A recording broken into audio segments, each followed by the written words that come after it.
है तेरी मर्जी, तैबा में मगर मुझको, तैबा में मगर मुझको कुछ वक्त जीने का।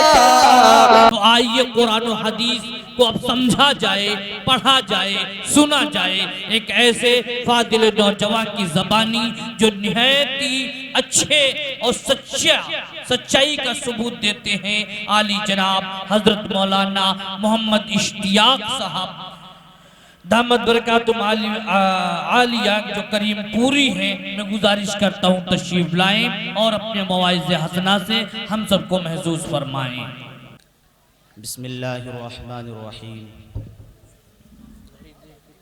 अल्हम्दुलिल्लाहि रब्बिल आलमीन वस्सलातु वस्सलाम अला सय्यिदिल अंबिया'i वल मुरसलीन व अला आलिहि व अस्हाबिहि व अज़वाजिहि व ज़ुर्रिय्यातिहि व अहलि बैतिहि अजमईन, अम्मा बाद। फ़क़द क़ाल अल्लाहु तबारक व तआला फ़िल क़ुरआनिल मजीद वल फ़ुरक़ानिल हमीद। फ़अऊज़ु बिल्लाहि मिनश शैतानिर रजीम। बिस्मिल्लाहिर रहमानिर रहीम।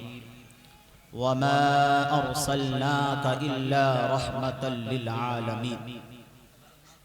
वक़ाल नबी सल्लल्लाहु अलैहि वसल्लम इत्तक़िल महारिम तकुन अअबदन नास औ कमा क़ाल अलैहि सलातु वस्सलाम।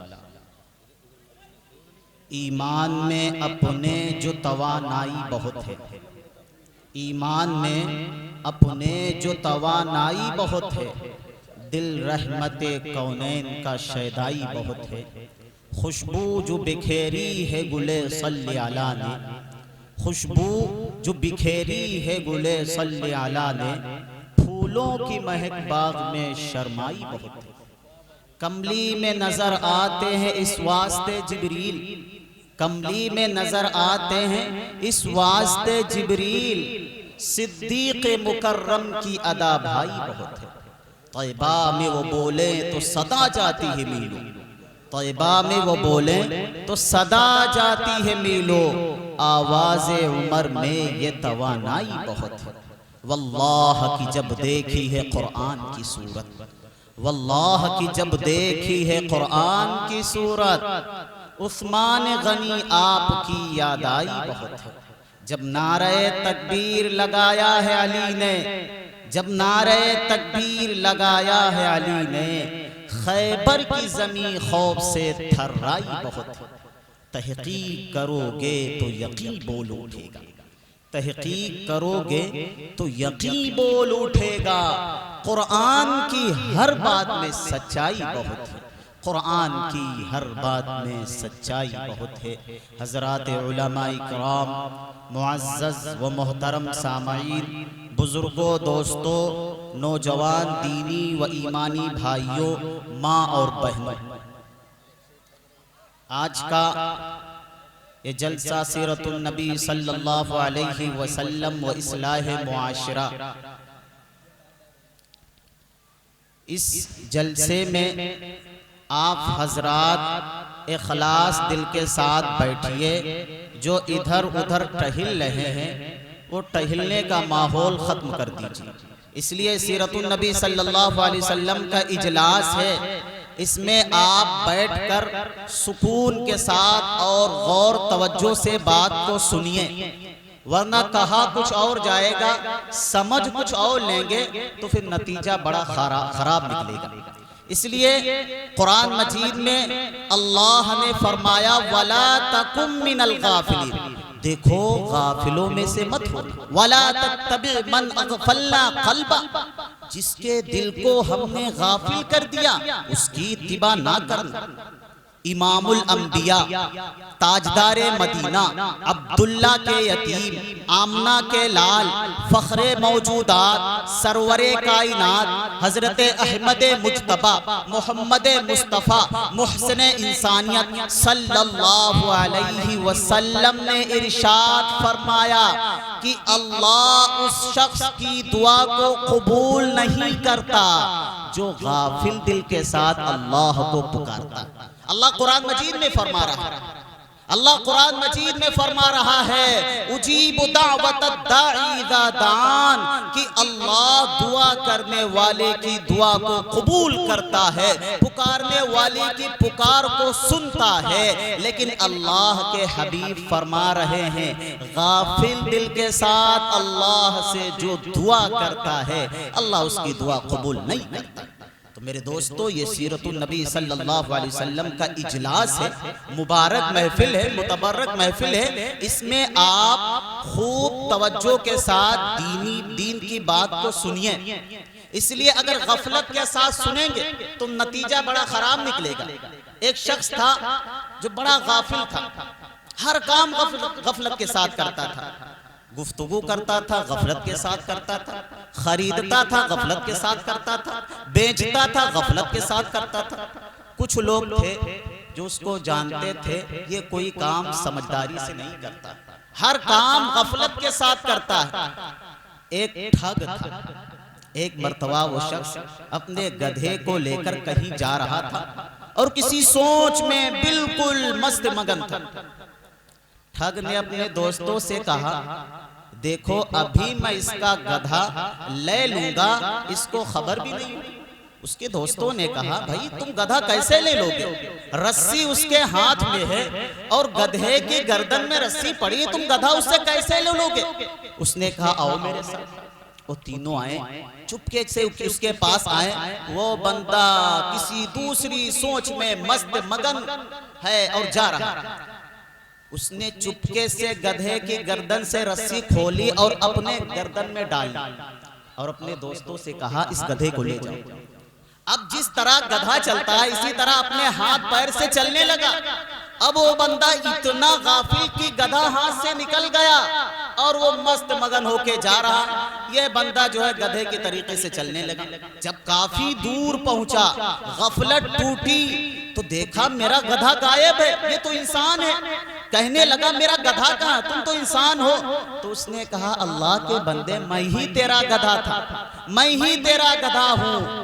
उसने कहा, तुम तो इंसान हो, गधा मेरा कहाँ है? तब कहने लगा, दरअसल बात यह है कि एक मर्तबा मैंने अब्बा की नाफरमानी कर दी। मेरे अब्बा ने कहा तू गधा बन जा, मैं उसी दिन गधा बन गया। बाजार में बिका, तुमने मुझे खरीदा, कुछ दिन तुम्हारे साथ रहा, लगता है मेरे अब्बा ने आज मुझे माफ कर दिया, इसलिए फिर से मैं इंसान बन गया। उसने कहा, अच्छा, जब तुम इंसान बन गए तो मुझे गधे से जरूरत है, काम है, जाओ तुमको मैंने आजाद कर दिया। चुनांचे उसको आजाद कर दिया। अब वो अपने दोस्तों के पास आया, कहता, देखा मैंने कैसे उससे गधा ले लिया। यही गाफिलों के साथ होता है। फिर अल्लाह की मर्जी, वो तीनों जो है उस गधे को बेचने के लिए बाजार पहुंचे और जिसका गधा था वो भी बाजार पहुंचा, उसको जरूरत थी गधे की। अब जब वहां बाजार पहुंचा तो अपने गधे को देखकर पहचान गया और चुपके से आया, गधे के कान में कहता है, क्या तूने फिर से अपने अब्बा की नाफरमानी कर दी जो तू फिर से गधा हो गया? लेकिन याद रखना, अब तुझे खरीदूंगा नहीं। तो इसलिए मेरे दोस्तों, दीन की बात खूब तवज्जो और ध्यान से सुनिए, इसलिए कि अल्लाह के नबी सल्लल्लाहु अलैहि वसल्लम की ये सीरतुन नबी आपके सामने बयान की जा रही है। और आप अगर गफलत के साथ सुनेंगे तो नतीजा बड़ा खराब निकलेगा। मेरे दोस्तों, आका सल्लल्लाहु अलैहि वसल्लम की सीरत का कौन सा पहलू मैं आपके सामने बयान करूं? हाल ये है, आपकी हर नजर हर अदा मौजिज़ा, आपकी हर नजर हर अदा मौजिज़ा, गुफ्तगू मौजिज़ा, तज़किरा मौजिज़ा, बन गई आपकी हर अदा मौजिज़ा, बन गई आपकी हर अदा मौजिज़ा, मौजिज़ा आपका हर कलाम नबी, अस्सलाम अस्सलाम अस्सलाम। मेरे नबी की सीरत को देखो, कि जब आका सल्लल्लाहु अलैहि वसल्लम चलते थे तो देखने वाले कहते थे मा रअयतु अहदन अस्रा फी मिश्यतिही मिन रसूलिल्लाह सल्लल्लाहु अलैहि वसल्लम, कि मैंने आपसे ज्यादा तेज रफ्तार किसी को नहीं देखा। हम आका सल्लल्लाहु अलैहि वसल्लम के साथ चलते थे, हम लोग दौड़ कर चलते थे, आका अपनी आहिस्ता चाल के साथ चलते थे, फिर भी हम आका को नहीं पाते। मेरे दोस्तों, आका की सीरत का हक दुनिया में कोई अदा नहीं कर सकता, कोई अदा कर ही नहीं सकता। अभी ये रबीउल आखिर का महीना चल रहा है ना, तो आपके सामने मैं थोड़ा मेराज का तज़किरा करता हूं, इसलिए कि फताया दारुल उलूम में मसला लिखा है कि आपकी मेराज में इख्तिलाफ है, दिन तारीख में इख्तिलाफ है। महीने के सिलसिले में रजब, शव्वाल, रमजान, रबीउल अव्वल, रबीउल आखिर, तो इसी मुनासिबत से मेराज का थोड़ा सा तज़किरा करूं। मेरे दोस्तों, आका सल्लल्लाहु अलैहि वसल्लम के पास दो फरिश्ते आते हैं। आका उम्म हानी के घर में मौजूद हैं, आप आराम फरमा है। दो फरिश्ते हजरत जिब्राइल मीकाईल तशरीफ लाते हैं। अल्लाह की तरफ से बात आती है, ऐ जिब्रील मेरे हबीब को निराले अंदाज में जगाओ। जिब्रील ने कहा, ऐ अल्लाह मैं ये कहकर जगाऊं, उरकुस या नबी अल्लाह, ऐ अल्लाह के नबी आप उठ जाइए। अल्लाह ने फरमाया, नहीं नहीं, इस तरीके से तो सबको जगाया जाता है, मेरे हबीब को निराले अंदाज में जगाओ। मेरे दोस्तों, हजरत जिब्रील अलैहिस्सलाम सय्यदुल मलाइका है, फरिश्तों के सरताज हैं, फरिश्तों के सरताज है, उनके सर पर ताज है। वो आका के पैर में लेट जाते हैं, कदमों मुबारक में लेट जाते हैं और अपने सर के ताज से आका के पैरों से मिट्टी झाड़ते, इस अंदाज में जगाते। आका बेदार हो गए। जिब्रील ने कहा, आका अल्लाह ने आपको बुलाया, सवारी तैयार है, अल्लाह ने आपको बुलाया है। आका सवारी पर बैठते हैं। अल्लाह के नबी सल्लल्लाहु अलैहि वसल्लम कहते हैं, जिब्रील तुम मेरे आगे बैठ जाओ, मिकाईल तुम मेरे पीछे बैठ जाओ। हजरत जिब्रील अलैहिस्सलाम कहते हैं, ऐ अल्लाह के नबी मेरी ये जुर्रत कहाँ, मेरी ये मजाल कहाँ कि मैं आगे बैठूं और मिकाईल पीछे बैठे। ऐ अल्लाह के नबी, मैं आपके रकाब में, मैं आपके पैरों में चिमट जाऊंगा।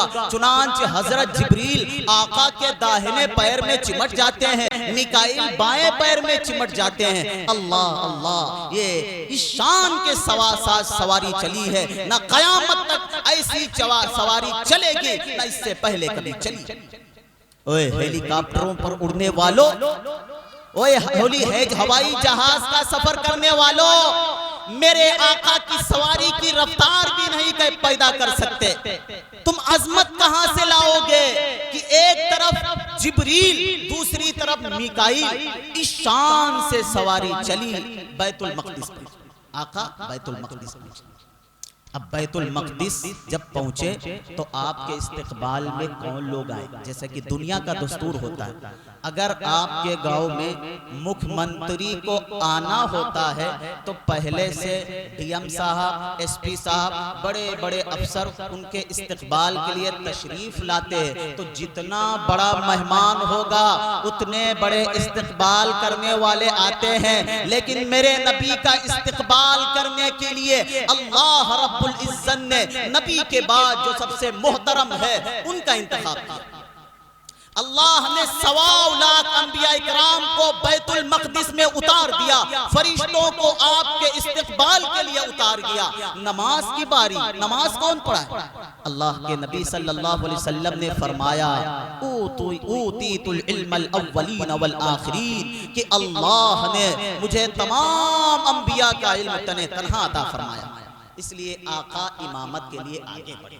1.25 लाख अंबिया फरिश्तों ने आपके इमामत के पीछे, तकाब के पीछे नमाज पढ़ी और आपकी तकलीद की, इक्तिदा की। मेरे दोस्तों, जरा तसव्वुर में लाइए, जरा अपने दिमाग से सोचिए, जिस वक्त आका मेहराब पर थे वहां पर आपके कदम मुबारक के बराबर में हजरत आदम अलैहिस्सलाम का सर था, हजरत नूह अलैहिस्सलाम का सर था, हजरत शीश अलैहिस्सलाम का सर था, हजरत इब्राहिम अलैहिस्सलाम का सर था, हजरत इस्माइल अलैहिस्सलाम का सर था।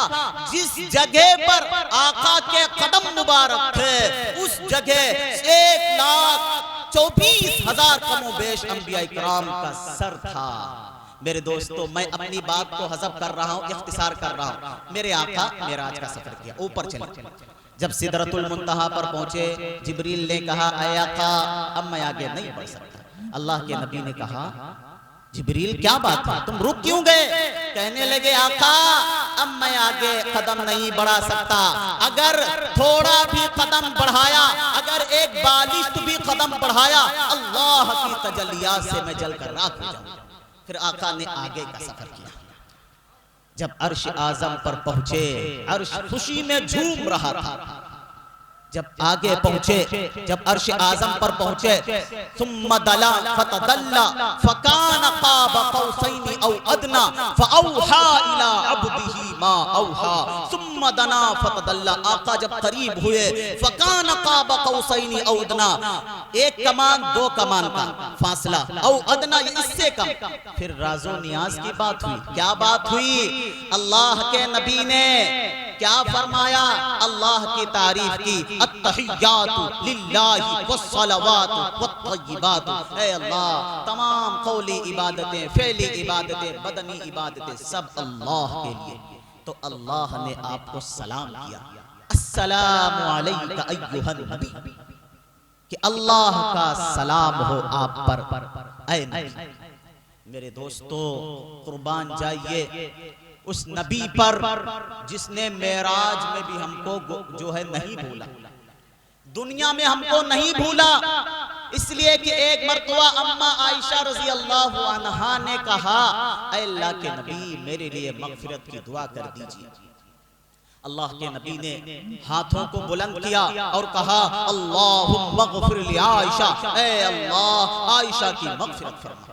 आयशा ने जब ये अल्फाज सुने खुश हो गई, झूम उठी। आका ने पूछा, ऐ आयशा इतनी खुशी किस बात की? कहने लगी, ऐ आका जब आपकी जुबान से मेरी मगफिरत की दुआ हो गई, मैं खुश क्यों ना हो? आका ने क्या जवाब दिया? ऐ आयशा जिस दर्द के साथ एक मर्तबा मैंने तेरी मगफिरत की दुआ की, इसी दर्द के साथ, इसी गम में डूबकर अपनी उम्मत के लिए 70 मर्तबा रोजाना इस्तिग़फ़ार कर। मेरे दोस्तों, आका ने हमको कहीं नहीं बुलाया, कहीं नहीं बुलाया। दुनिया में भी याद रखा, मेराज पर पहुंचे वहां भी याद रखा। कयामत का दिन होगा, नफ्सी नफ्सी का आलम होगा, सारे अंबिया परेशान होंगे। हजरत आदम अलैहिस्सलाम भी अपनी जान की फिक्र में होंगे। हजरत इब्राहिम कहेंगे, या रब्बी नफ्सी नफ्सी। ये सूरज 3 मील की दूरी पर होगा। उसी मैदान में हजरत हुसैन मौजूद होंगे, हसन मौजूद होंगे, आपकी साहबजादियां मौजूद होंगी, रुकैया मौजूद होंगी, फातिमा मौजूद होंगी, उम्मे कुलसूम मौजूद होंगी, ज़ैनब मौजूद होंगी, और आपके नवासे मौजूद होंगे। अल्लाह के नबी किसी को नहीं याद करेंगे, बल्कि अपनी उम्मत को याद करेंगे। क्या कहेंगे? या रब्बी उम्मती उम्मती, या रब्बी उम्मती उम्मती, या रब्बी उम्मती उम्मती। हे अल्लाह मेरी उम्मत, मेरी उम्मत, मेरी उम्मत। मेरे दोस्तों, तो आका ने हमको कहीं नहीं बुलाया, मेराज पर पहुंचे तो अल्लाह के नबी ने सारी उम्मत को शामिल कर लिया। क्या फरमाया? अस्सलामु अलैना व अला इबादिल्लाहिस सालिहीन। ऐ अल्लाह आपका सलाम हम पर हो और आपके तमाम नेक बंदों पर हो। हम सब चाहते हैं कि अल्लाह के उस सलाम में हमारा भी हिस्सा हो जाए। हम सब चाहते हैं ना? कितने लोग चाहते हैं इसमें कि अल्लाह के उस सलाम में हमारा भी हिस्सा हो जाए? जब हम सब चाहते हैं तो अच्छा ये बताइए कि अल्लाह ने नेक बंदों पर जो है सलाम भेजा, अगर ये बताइए नमाजी ने कि बेनमाजी ने? नमाजी ने, तो जब हम नमाज पढ़ेंगे तो अल्लाह का वो सलाम उसमें भी हमारा हिस्सा हो जाएगा। लेकिन जब हम नमाज छोड़ देंगे तो फिर तो हमारा हिस्सा कहाँ होगा। इसलिए मेरे दोस्तों, एक वाकया मैं आपकी खिदमत में पेश करता हूँ कि अल्लामा ज़हबी ने एक वाकया नकल फरमाया है कि एक मर्तबा अल्लाह के नबी हज़रत मूसा अलैहिस्सलाम के पास एक औरत आती। इसलिए नमाज के सिलसिले में एक वाकया मैं आपके खिदमत में पेश करता हूँ। अल्लाह के नबी हज़रत मूसा अलैहिस्सलाम की खिदमत में एक औरत आती है। उसके आंखों से आंसू बह रहे थे, चेहरा जर्द था। आकर कहने लगी, ऐ अल्लाह के नबी, मुझसे बहुत बड़ा गुनाह हो गया, मुझसे बहुत बड़ा गुनाह हो गया। आप अल्लाह से दुआ फरमा दे, अल्लाह मेरे गुनाहों को माफ फरमा। हज़रत मूसा अलैहिस्सलाम ने उससे पूछा, क्या गुनाह हुआ? कहने लगी, इतना बड़ा गुनाह है कि मैं जुबान पर नहीं ला सकता। मूसा अलैहिस्सलाम ने कहा, बता तो सही तुझसे गुनाह क्या हुआ है? वह औरत कहने लगी, ऐ अल्लाह के नबी, मुझसे जिना हो गया, फिर उससे जो बच्चा पैदा हुआ मैंने उसको कत्ल कर दिया। हज़रत मूसा अलैहिस्सलाम जलाली थे, जलाल में आ गए। बुखारी की रिवायत में है कि जब मलकुल मौत हज़रत मूसा अलैहिस्सलाम के पास रूह कब्ज करने के लिए आए तो एक थप्पड़ मारा, मलकुल मौत की आंखें निकल गई। अल्लाह के हुजूर में पेश हो कहने लगा, ऐ अल्लाह, तेरे कलीमुल्लाह ने मेरी आंख निकाल दी। अल्लाह ने कहा, तुमने उससे पूछा क्यों नहीं? तो इतने जलाली पैगंबर थे, फौरन जलाल में आ गए। कहने लगी, इस औरत को यहाँ से जल्दी से भगा दो, कहीं इसके गुनाहों की नहूसत से हम पर अजाब नाज़िल ना हो जाए। चुनांच वो औरत मायूस मिनत तौबा होकर वहां से चली जाती है। घर जाकर एक कोने में बैठ जाती है और अल्लाह के सामने अपने आंसू बहाती है। इसलिए कि जहन्नम की आग को 7 समंदर का पानी नहीं बुझा सकता, लेकिन खौफ खुदा के 2 आंसू जहन्नम की आग को बुझा सकते हैं। अल्लाह की याद में 2 आंसू जहन्नम की आग को बुझा सकते हैं। इसलिए आंसू अल्लाह की याद वाले बड़े कीमती आंसू। अल्लाह रब्बुल इज्जत ने हज़रत जिब्रील अलैहिस्सलाम को भेजा है, जिब्रील मूसा के पास जाओ और उससे बताओ कि तुमने मेरी उस गुनहगार बंदी को कैसे वापस कर दिया, तुमने उससे यह कैसे कह दिया कि इसका कोई इलाज नहीं। हज़रत जिब्रील अलैहिस्सलाम फौरन हज़रत मूसा अलैहिस्सलाम के पास आए, कहने लगे, मूसा, अल्लाह फरमा रहा है, क्या तुम मखलूक को रोजी देते हो या अल्लाह देता? मूसा अलैहिस्सलाम ने कहा, नहीं, अल्लाह देता। क्या मखलूक को तुमने पैदा किया या अल्लाह ने पैदा किया? नहीं, अल्लाह ने पैदा किया। क्या मखलूक के गुनाह, बंदों के गुनाह तुम माफ करते हो या अल्लाह माफ करता है? नहीं, अल्लाह माफ करता है। जिब्रील अलैहिस्सलाम ने कहा, तो मूसा, उस औरत की सिफारिश अल्लाह से क्यों नहीं कराई? मूसा अलैहिस्सलाम ने कहा, ऐ जिब्रील, वो बड़ी पापन, जालिमा, कातिला थी, इसलिए मैंने उसकी जो है अल्लाह से सिफारिश नहीं कराई कि कहीं इसकी वजह से अल्लाह का हम पर अजाब नाजिल ना हो जाए। जिब्रील अलैहिस्सलाम ने कहा, ज्यादा जलाल में आने की जरूरत नहीं, अल्लाह का पैगाम लाया हूँ। जब यह सुना मूसा अलैहिस्सलाम कांपने लगे, थरथराने लगे। कहा, बताओ जिब्रील, क्या पैगाम है, जल्दी से बताओ। हजरत जिब्रील अलैहिस्सलाम की जुबानी सुनो दोस्तों। हजरत जिब्रील अलैहिस्सलाम ने कहा, ए मूसा, उस जानिया, कातिला और बदकिरदार औरत से भी बड़ा मरदूद और इससे भी बड़ा गुनाह जानबूझकर नमाज का छोड़ना है। जिना और कत्ल से भी बड़ा जानबूझकर गुनाह नमाज को छोड़ना। मेरे दोस्तों, क्या हो गया? आज हमारी मस्जिद वीरान क्यों हो गई? अल्लाह के नबी ने दुनिया में हमको याद रखा, मेराज में भी हमको याद रखा, और कयामत के हवलनाक मंजर में जब किसी की फिक्र नहीं होगी, सूरज 3 मील के दूरी पर होगा, सूरज 3 मील के दूरी पर होगा, लोगों की खोपड़ियां फटक रही होगी, उस वक्त भी मेरे नबी हम और आपको याद करेंगे। आज हम नमाजों से कितनी दूर हो गए। मेरे दोस्तों, याद रखना, ये जिंदगी हमेशा की नहीं है। एक दिन हमको यहाँ से जाना पड़ेगा। तो जब जाना है तो अपने लिए आखिरत का कुछ सामान तैयार कर ले, आखिरत की तैयारी कर ले। इसलिए मेरे दोस्तों, बात में अर्ज कर रहा था कि आका सल्लल्लाहु अलैहि वसल्लम अल्लाह के दरबार में हाजिर हैं और जब सलाम पेश किया तो अपने सारी उम्मत को शामिल कर लिया।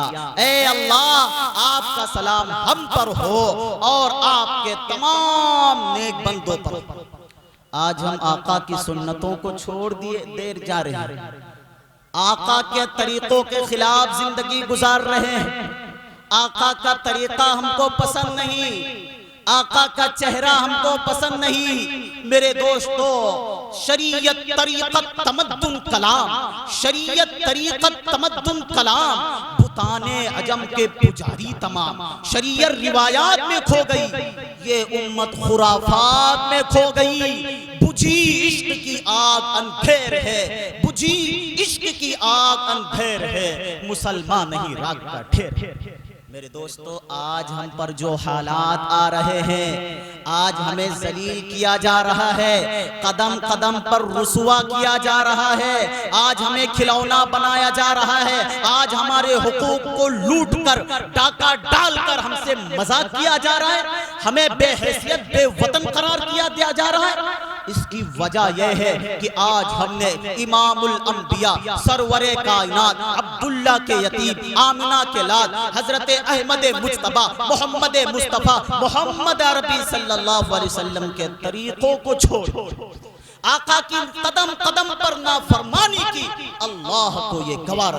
सुन लो मेरी बात, इसको नोट कर लो कि अल्लाह दूसरी कौमों को तरक्की दे सकता है बहैसियत ये कौम इस दुनिया में, मगर मुसलमानों की तारीख उठाकर पढ़ लो, मुसलमान की तारीख का मुताला कर लो, अल मिलल वल निहल का मुताला कर लो, कौमों के उरूज और जवाल पर हजरत मौलाना अली मियां नदवी रहमतुल्लाह अलैह के बेइनहितातिल मुस्लिमीन पढ़ लो, दूसरे उलमा की किताबें पढ़ लो, आपको मिल जाएगी ये बात, आपको मिल जाएगी ये बात कि मुसलमान जिस मुल्क में जिस जगह आका सल्लल्लाहु अलैहि वसल्लम की सुन्नतों से समझौता कर लेता है, आपके तरीकों को छोड़ देता है, आपके तरीकों को पसंद नहीं करता, आपके तरीकों से एराज करता है, अपने कल्चर को छोड़ देता है, अल्लाह उसको जलील करता है दुनिया में भी और आखिरत में।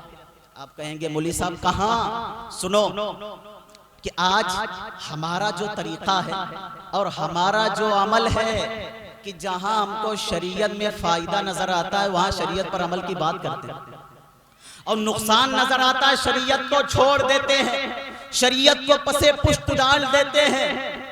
मिसाल दे दूं ताकि आप बात समझ जाए। एक मुसलमान के पास दो घर, एक घर में वो खुद रहता है और एक घर में किराएदार रहता है, वो भी मुसलमान, मकान मालिक भी मुसलमान और किराएदार भी मुसलमान। अब 20-25 साल गुजर गए, अब इसके बच्चे बड़े हो गए, ये शादी करना चाहता है, किराएदार के पास जाता है, कहता भैया अब मेरा मकान खाली कर दो, मेरे बच्चे बड़े हो गए, मैं अपने बच्चों की शादी करना चाहता हूं। वो कहता हम खाली कर देंगे, बहाने बताता रहता है, साल 1.5 साल गुजर जाते हैं, जब मकान मालिक पीछे पड़ जाता तो कहता मैं तुम मेरे पीछे ही पड़ गए, जाओ हम नहीं खाली करेंगे, तुम्हें जो करना है करो। ऐसा होता है कि नहीं होता? गांव देहातों में नहीं होता लेकिन शहरों में ज्यादा होता है ऐसा। तो अब बात कहां पहुंची? कोर्ट कचहरी में पहुंची। अब अगर कोई आदमी उनसे कहता है कि भाई तुम दोनों मुसलमान हो, कुरान हदीस के मानने वाले हो, कोर्ट कचहरी के चक्कर क्यों लगाते हो? तुम्हारे यहाँ मदरसे मौजूद हैं, उलमा मौजूद हैं, तुम उनके पास जाओ, कुरान हदीस की रोशनी में अपने मसले का हल करवा लो। तो मकान मालिक कहता है, वो जानता है कि अगर मेरा फैसला उलमा करेंगे तो मेरे हक में होगा, इसलिए वो कहता मैं भी यही चाहता हूं कि मेरा फैसला मदरसे में जाए और उलमा करें। और किराएदार समझता है अगर मेरा फैसला उलमा करेंगे तो मेरे खिलाफ होगा, इसलिए वो कहता है कि मैं अदालत से अपना फैसला कराऊंगा। हालांकि मकान मालिक को शरीयत आजीज नहीं है, बल्कि उसको फायदा मदरसे में जाने में, इसलिए वो मदरसा जाना चाहता है। और किराएदार को मदरसे में फ़ायदा नहीं है, इसलिए अपना फैसला अदालत से हल करवाना चाहता है। मेरे दोस्तों, जब ऐसे लोगों का मिजाज बन जाता है, जब ऐसे लोगों की आदत बन जाती है कि जहां फ़ायदा नज़र आया वहां शरीयत पर अमल करते हैं, जहां नुकसान नज़र आया वहां शरीयत को छोड़ देते हैं, तो ऐसे लोगों की सज़ा अल्लाह ने कुरान मजीद में बयान फरमाई। अल्लाह ने फरमाया अफतुमिनूना बिबाज़िल किताब व तकफुरूना बिबाज़, क्या तुम बास किताब पर ईमान लाते हो और बास किताब को छोड़ देते हो? यानी जहां फायदा नजर आता है वहां ईमान लाते हो और जहां फायदा नजर आता है वहां शरीयत को छोड़ देते हो। आगे अल्लाह ने फरमाया फमा जज़ाउ मन यफ़अलु ज़ालिका मिनकुम इल्ला ख़िज़्युन फ़िल हयातिद दुनिया, ऐसे लोगों की सजा यह है कि अल्लाह उनको दुनिया में रुसवा कर देगा। पूछो उलमा से, उलमा बैठे, ऐसे लोगों की सजा यह है कि अल्लाह उनको दुनिया में रुसवा कर देता है। व यौमल क़ियामति युरद्दूना इला अशद्दिल अज़ाब, और क़यामत के दिन अल्लाह उनको सख्त सजा देगा। क्यों भाई? जो किताब पर ईमान लाए सजा तो उन्हीं के बारे में बयान की गई है, और जो किताब पर ईमान नहीं लाए, जो गैर मुस्लिम है, अल्लाह उनको तो ढील दे सकता है, लेकिन जो किताब पर ईमान लाए अल्लाह उनको जब इस तरीके से करते हैं रुसवा कर देता है, जलील कर देता है। इसलिए मेरे दोस्तों, ये सीरतुन नबी सल्लल्लाहु अलैहि वसल्लम का जलसा है। एक बात मैं आपकी खिदमत में अर्ज करके अपनी बात को ख़त्म करता हूँ, इसलिए वक्त ज़्यादा है नहीं, अभी उलमाए कराम बैठे, उनका बयान भी होना है। एक बात मैं आपकी खिदमत में अर्ज करके अपनी बात को ख़त्म करता हूँ। ये सीरतुन नबी सल्लल्लाहु अलैहि वसल्लम का जलसा है, इसलिए मैं पूरी एतिमाद के साथ, पूरी ईमानी गैरत के साथ, तारीख की मुताला की रोशनी में, उलमाए कराम की मौजूदगी में मैं पूरी जिम्मेदारी के साथ आपसे बात कर रहा हूँ। अल्लाह रब्बुल इज्जत की कसम, उसके अजमतो जलाल की कसम कि आज भी हम अगर जबकि जालिम ताकतें मुसलमानों को मिटाने के लिए, मुसलमानों को नेस्त नाबूद करने के लिए, मुसलमानों को दुनिया से खत्म करने के लिए साजिशें कर रही है, मिटाने पर आमादा है, अगर इस गए गुजरे दौर में भी हम अगर अल्लाह के नबी सल्लल्लाहु अलैहि वसल्लम की सीरत को अपने अमल से दुनिया के सामने पेश कर दे, दुनिया अपने खजाने लाकर हमारे कदमों में डाल देगी, दुनिया अपने खजाने लाकर हमारे कदमों में डाल देगी। क्यों? सारी दुनिया चाहती है अमन सुकून, सारी दुनिया की जरूरत है अमन कि इज्जतें महफूज हो, अजमतें सलामत रहे, माल लुटने का खतरा ना हो, बेटियों की इज्जतें लुटने का डर ना हो। ये सब कुछ जब होगा जब अल्लाह के नबी सल्लल्लाहु अलैहि वसल्लम की सीरत को, तरीके को अपने अमल से दुनिया के सामने पेश कर देंगे, तब होगा। लेकिन आज हम अल्लाह के नबी के तरीकों से बहुत दूर है। अभी हमने बताया कि आपका चेहरा भी पसंद नहीं, आपके मामलात भी पसंद नहीं, कदम कदम पर नाफरमानी की, इसीलिए आज हम जलील किए जा रहे हैं, इसीलिए आज हम रुसवा किए जा रहे हैं। मेरे दोस्तों, अगर हम नबी की तालीमात को अपनाएंगे, नबी के तरीकों को अपनाएंगे, नबी की सीरत को अपने अमल से दुनिया के सामने पेश कर देंगे, तो दुनिया हमको इज्जतें देगी, दुनिया हमको इज्जतें देगी, इज्जत की निगाह से देखेगी, कहेगी देखो वो फुला जगह मुसलमान है, वो अल्लाह के नबी का आशिक है, वो झूठ नहीं बोल सकता, वो फ्रॉड नहीं कर सकता, वो धोखा नहीं दे सकता, इसलिए कि उसके नबी ने फरमाया मन गश्शा फलैसा मिन्ना, जो धोखा दे वो हम में से नहीं। आपका पड़ोस चाहेंगे कि अगर हमको अल्लाह के नबी के गुलाम का पड़ोस मिल जाएगा तो हमारे सारे मसाइल यूं ही हल हो जाएंगे।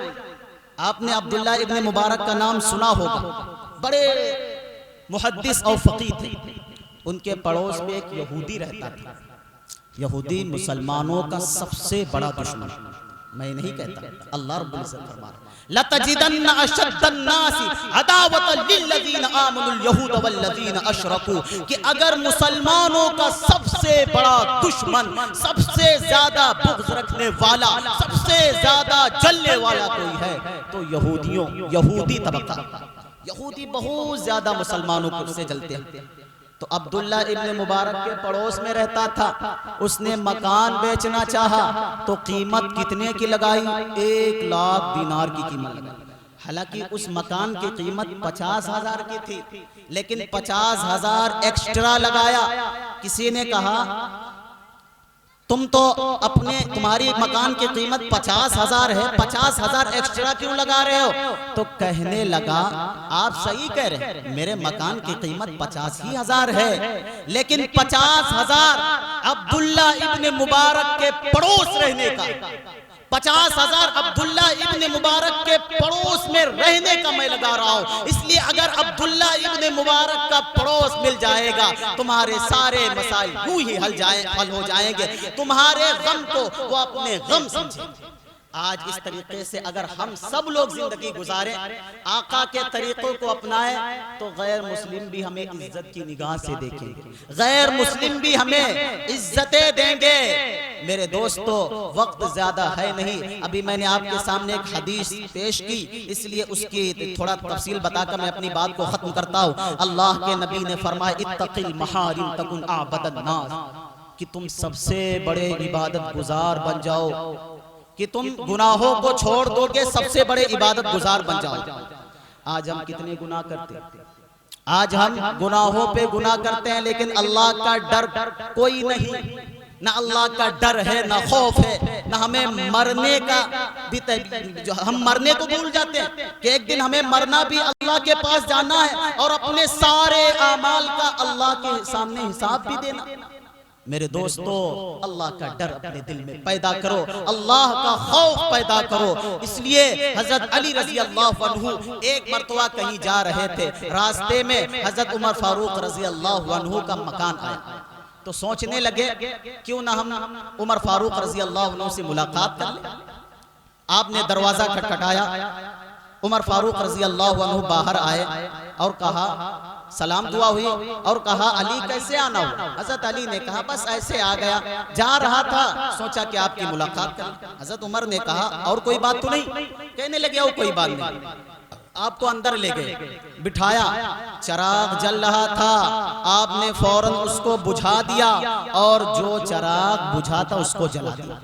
हजरत अली ने जब ये माजरा देखा, कहा अमीरुल मोमिनीन उमर फारूक, ये क्या बात है, जो चराग जल रहा था उसको जलने देते, उसको बुझा क्यों दिया, और जो बुझा था उसको बुझा रहने देते? उमर फारूक रजी अल्लाह अन्हु ने क्या फरमाया दोस्तों, क्या फरमाया? कितना डर था अल्लाह का, कितना खौफ था। कहने लगे अली, जो चराग जल रहा था वो बैतुल माल के पैसे का तेल उसमें पड़ा था, और जो चराग मैंने जलाया उसमें मेरा जाती तेल था। मुझे डर हुआ कि कहीं क़यामत के दिन अल्लाह के नबी सल्लल्लाहु अलैहि वसल्लम के सामने अल्लाह ये ना पूछ ले, ऐ उमर तुम अपनी बात कर रहे थे और बैतुल माल के पैसे का चराग जला रहे थे। इतना डर था, इतना खौफ था, जिनके बारे में अल्लाह के नबी ने फरमाया लौ कान बादी नबियुल लकान उमर, कि अगर मेरे बाद कोई नबी होता तो उमर होता। इतना डर था। इसलिए मेरे दोस्तों, अपने दिल में अल्लाह का डर पैदा करें और अपने नबी के तरीकों को अपनाएं, अपने नबी की सीरत को अपने अमल से दुनिया के सामने पेश करें। फिर आप देखेंगे कैसी तासीर होगी, फिर आप देखेंगे गैर लोग भी हमारी इज्जतें करेंगी। आज जिस तरीके से हम जलील हो रहे, रुस्वा हो रहे, ये इंशाअल्लाह सब खत्म होगा, गैर लोग भी हमारी इज्जतें करेंगे। इसलिए मेरे दोस्तों, जो बातें कही गई और जो बातें कही जाएंगी, अल्लाह रब्बुल इज्जत उन तमाम बातों पर हम सब को अमल करने की तौफीक अता फरमाए। आमीन। व आखिर दावाना अल्हम्दुलिल्लाहि रब्बिल आलमीन।